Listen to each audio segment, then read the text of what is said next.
We're back. Hey guys, it's Ted Bogert with The Ted Show. Super excited to have this guest on. I love musical guests. I am a closeted musical person, or at least in my own mind, I can sing in the shower. So I love when our guests come on and perform and talk about their journey, especially after 2020 was so crazy for the arts community. And today we have Jay Della Valle. That's right. It. You got it. Right. Nailed it. With Owls and Lions on the show. Welcome, Jay. How you doing? Thanks, Ted. Good to be here. Super excited to have you. I had to ask him how to pronounce his name, of course. Anybody who watches the show knows sometimes the last names get me. So the audience loves an origin story, Jay. So tell us a little bit about your journey. Did you always know you were musical? Were you one of those kids that performed in front of your parents or friends, or was this a later in life discovery? So give us a 411. It's been an all my life discovery. I was literally, I literally marinated in the environment of the life of a professional musician. My dad has been a professional singer, band leader for his entire life since the 60s. Wow. He came up in Newark, New Jersey during the time of the Four Seasons and was like kind of on the outskirts of that world. And, by the time I was born, he was a very successful wedding singer and band leader. And our whole existence was subsidized by the success of my dad and mom's wedding business that flourished during the 80s and the 90s. So I literally grew up watching my dad, go to work on the weekends, getting dressed up in his formal wear, splashing his cologne on and practicing his songs all the time and coming back at the end of the night late. I mean, this was normal for me to live in a musical household where not just around someone who played music, but someone who was constantly preparing to entertain and perform. So a lot of the things that really come into play when it comes to being a good performer, like really were just things that I just witnessed, firsthand, secondhand from just watching my dad do this. So I was very quick to feel comfortable getting up in front of the microphone and singing karaoke at a very young age. Did you know you wanted to do it? Like a lot of kids, they look at what their parents do and they're like, I want to do the exact opposite. So you must have caught the bug, fell in love with it. But it's one thing to fall in love with it as a kid and learn it early. It's another thing to make it your vocation. What was that decision like? Did you try other things, or did you always know and always work on being a full-time musician? Which is a great question. When I was really young, before, I always played music. I always played various instruments, and people would ask me to be in their bands, and I would play, and I just very much enjoyed that. And the only other jobs I had outside of music were the jobs I was a lifeguard or something like young kids did. I worked at Planet Hollywood, a couple of things, but pretty much I was offered my first opportunity to DJ and be the person responsible for the music. Like when I was in high school, people were asking me to DJ their Sweet 16s and DJ. Wow. I DJ'd my first wedding when I was 17 years old. And the money was so good, and I was so natural at it, and so quick to just be the person who was like, yeah, I'll do that, because I'd seen it and I knew I was able to just show up and step into that role. From 16, 17 years old, I was the music man. And I went to NYU. I ended up going to NYU for film. And throughout the entire time, wow, I was living in Manhattan, which was only about half an hour from where I grew up. I was coming home every single weekend to DJ people's weddings and then shooting back into the city to go to school and study film.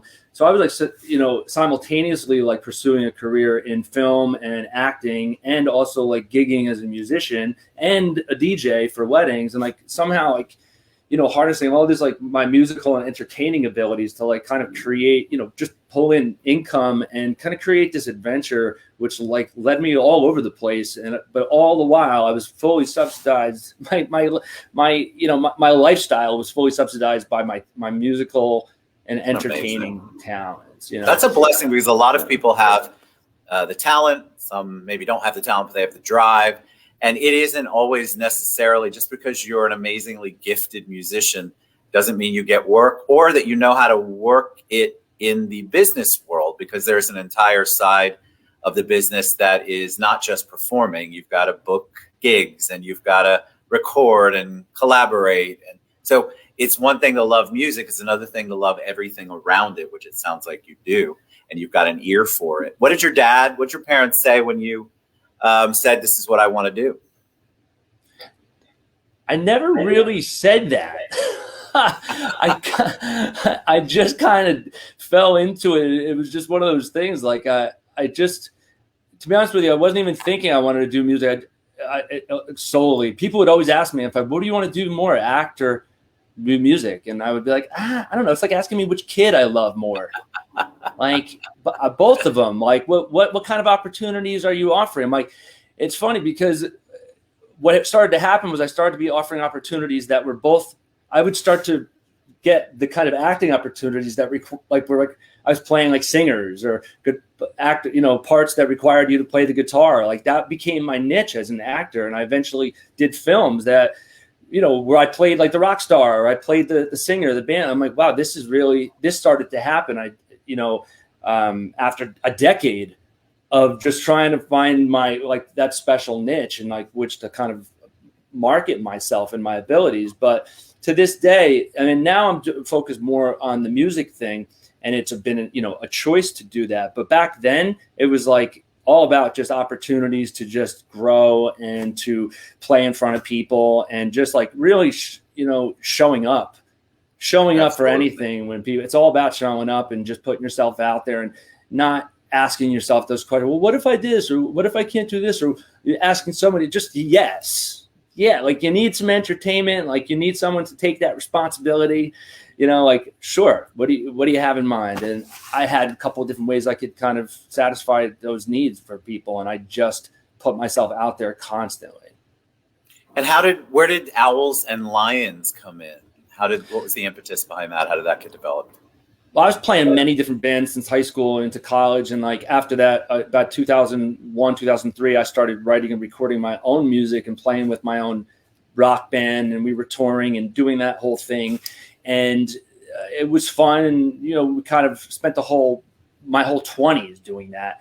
And at some point in the adventure, I was DJing a friend / a girl who was my publicist at the time. I was DJing her wedding, and she had hired a friend of hers who was a girl she had just met within the year to play violin at her wedding ceremony. She was this hot chick with a violin, and I was walking around. Cocktail hour, picking around, and I see this chick playing, and I was like, "Hey, what's going on?" And we started chatting, and I said, "Did you ever play in a rock band before?" And she said, "No." And I said, "Well, you should, consider it." And she said, "I'll listen to your stuff." And she did. And not too long after that, she said, "I love your stuff." And I memorized it already. Like, do you want to do rehearsal? And I said, "Why don't you come and meet the guys?" So a week later, she was coming to a rehearsal with 5 guys in a musty rehearsal room. And of course they were all a little like, "What is this? What's happening? What are you doing?" And, she just got into the band. She started playing keys and violin and singing. Wow. And the band, went on tour, and we were playing with this girl in our band and just doing that whole thing for about a year. And then after that, the band started to just kind of the energy of the band thing was just kind of getting a little tired. People were in different points in their life, and I was kind of feeling like I needed to, make a decision. I was getting married at the time. I was about to have my first kid, and I just felt like the band wasn't really happening. But her and I were. And simultaneously, as the band kind of took a break, a permanent break, her and I said, "Well, listen, why don't we just kind of change tunes? There's a lot of acoustic stuff and a lot of lower key stuff that we love to play that we don't get to play in the rock band. Why don't we go into this acoustic violin guitar thing, like Civil War style Lumineers? And why don't we just like why don't I reach out to all my clients, my DJ clients? I had so many weddings. That's what I did full time for my job. Why don't I reach out to everyone? We'll make a video. I'll reach out to everyone and see if anybody wants to book us for their ceremony and cocktail hours, since I'm already DJing the wedding." So I sent an email out and a video to all my clients, and within 1 week, I had 30 events on the books. Wow. That was smart. That was a smart pivot. It just, now we just pivoted, and not only did we have like another like kind of lane to go down, but they were paying gigs. Like they were paying opportunities, and and I'm having my first kid, and she's getting married, and I'm getting married, and she's starting to have. So now it turns into this thing that's like profitable, and life is getting so difficult. I mean, Nicole was pregnant doing gigs till she was pregnant. She was doing gigs. She was late with both of her kids. Wow. And she was doing gigs. Actually, both gigs. She was actually on a gig. She was 1 week late, and she's still on the gig playing. I mean, that's a trooper. And energies, you can imagine the energies of like just what going through all that life stuff. I mean, we have literally just like the Owls and Lions has like kind of come into its own throughout so much of that life experience where life is just so hard. This was like a place for us to just know, all right, we still have to keep our skills sharp here and show up and entertain and perform. And we didn't miss a beat during those years. Like we just kept it going. Miss any beats, but we've already got the questions, which I told you before we went live. Where did the name come from? Nicole, it's really not that interesting of a story, but how hard it can be for people to choose names and to settle on that. I've often, argued about it with bands before and never really settled on anything. That's why I went with my last name for my rock band. But at the time we were sitting down to discuss what we were going to be called because we needed a name. Nicole was just a girl who was obsessed with owls, the way some men are obsessed with Star Wars. People would just send her owl figurines, and she had owl tattooed on her. She was the owl before we were Owls and Lions. And I am a consummate and dedicated quintessential Leo. My mother and father are also Leos. We're just all about lions and sons. And we're like, let's just keep it simple and go with the owl and the lion, which turned into Owls and Lions because we thought maybe we'd expand the band into more people. And it was as simple as that. So how do you describe your music? What's the genre? Does it fall into one? Do you when they're going to listen and you're going to perform for us today? How do you describe it? Can you put it in a box, or is it all sorts of different kinds of sounds? Well, I describe it. Probably the term I use to describe it most is indie folk, which is like more of like a contemporary folk sound, as opposed to like a classic folk sound like one would associate with like Bob Dylan and the classic folks. We don't sound like that. We don't write songs about political minded songs. Indie folk, and especially when we're a duo, it's very much indie folk Americana because it's guitar, violin, two vocals. Sometimes people think we're country-ish because of the violin, and we often have an Irish tinge to us too because there's a lot of gang vocals and there's that sense of community of that we kind of incite the way we play things. A lot of people feel like we have an Irish thing to us, which is not intentional, but it's definitely, we love that kind of music. Well, when you add the violin, I mean, it has that sort of Titanic, I forget what that, well, the group is Gaelic Storm, but it has that kind of thing. So I'm fascinated to listen. One of the things I don't do, which you probably know, is listen to anything prior. So I'm just as surprised as everybody else. That's also why I take myself off. So tell us what you're going to perform for us, and maybe give us a little history on the song itself. And by the way, when it's the full band, it's more folk rock, I would say, like an alternative folk rock. I mean, it's just going to sound a little bit more like the Lumineers or bands. Mumford & Sons usually kind of gets us into the world, even though we don't sound very much like them. It kind of gets us into the world. I say people, if you like Mumford & Sons and Lumineers and bands like The Head and the Heart, like you'd probably enjoy what we're doing. I mean, that's kind of how I set it up. But the first song, however many songs, what do you want me to do? One song? One or two, whatever you prefer. Okay, whatever you have time for. This is a song called Rainbow Roses. And it's a song I originally was inspired to write based on something my daughter, who was about 6 years old at the time, Valentine's Day, she requested Rainbow Roses, and kind of came to me to write this song, which is essentially just about innocence and youth and just family, and kind of also just by how the transformation I went through when I Rainbow Roses. All right, I'm taking myself off. It's all you, my friend. Rainbow roses, I'll pass her any white. I want roses that represent the colors in my life. Call me a dreamer, but I know I'm not the only one. If I could have it my way, rainbow roses, everyone. There's a light on you turned on when you first open up your eyes. I'll tell it to you 'cause it's true, you know, it's not my style to lie. And the fact is that I changed when you first came into my life. You're the rock that I could lean on, proof that I did something right, yeah. Light, I am captivated by all these colors, rainbow roses. I'll pass a red and white, I want roses that represent the colors in my life. Call me a dreamer, but I know I'm not the only one. If I could have it my way, rainbow roses, everyone. On the day I met my daughter, I became a different guy. Went from knowing what I wanted to knowing why. And when my son was born, I cried, and as a tear fled from my eye, you could see a mother's glory, sense a father's pride, yeah. Light, I am captivated by all these colors, rainbow roses. I'll pass them red and white, I want roses that represent the colors in my life. Call me a dreamer, but I know I'm not the only one. If I could have it my way, rainbow roses, everyone.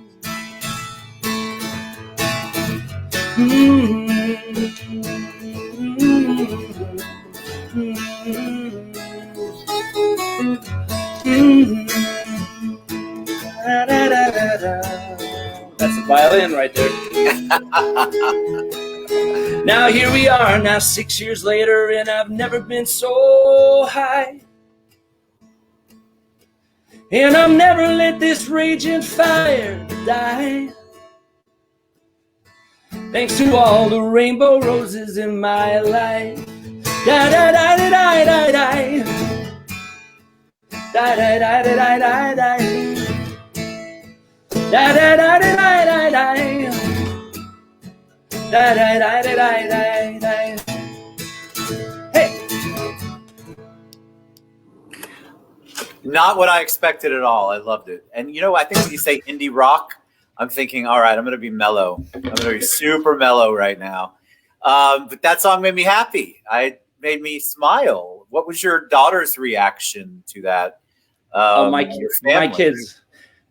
kids love to. I mean, they saw it when you write a song like that. I mean, it starts off you're just writing it on the guitar, and no one can really hear what it's going to be, obviously, because there's a process that happens in the studio that takes it from the raw or acoustic or piano version to what you eventually hear, which is like the recording magic and just kind of capturing that moment.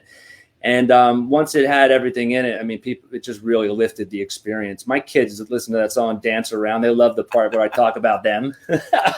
Of course they do. That's the best part, Dad. You know it. I love that, though. It was uplifting. I felt, that's why I also don't put myself on there. I was moving and smiling, and I mean that was great. I did get a little bit of the Irish you talked about there, just a little when I closed my eyes, especially when you did the I don't know. Yes. I'm like, oh my God, that's exactly what that is. I loved it. Well, all right.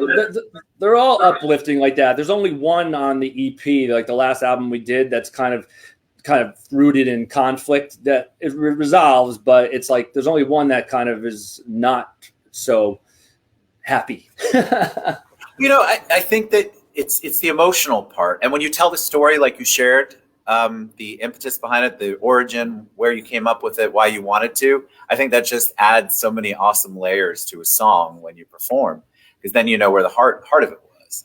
I love that. All right, what are you playing second for us? Well, I was going to actually take it in another direction. Okie doke.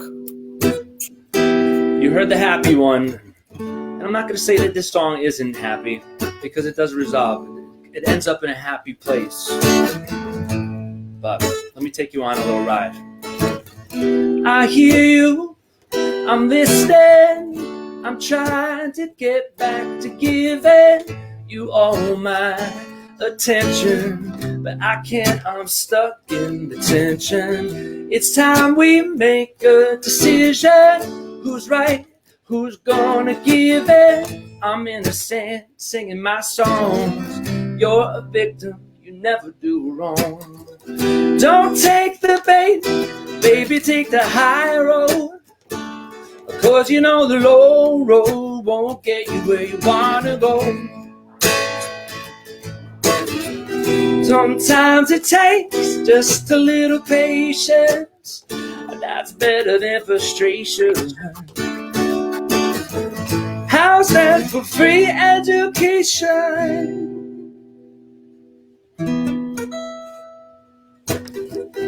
It seems like you want to live it. I think that I should just sip it, let you get tired and expire, while I pour some ice on the fire. Don't take the bait, baby, take the high road. 'Cause you know the low road won't get you where you wanna go. Sometimes it takes just a little patience, that's better than frustration. How's that for free education? Take the high road. Take the high road. Take the high road.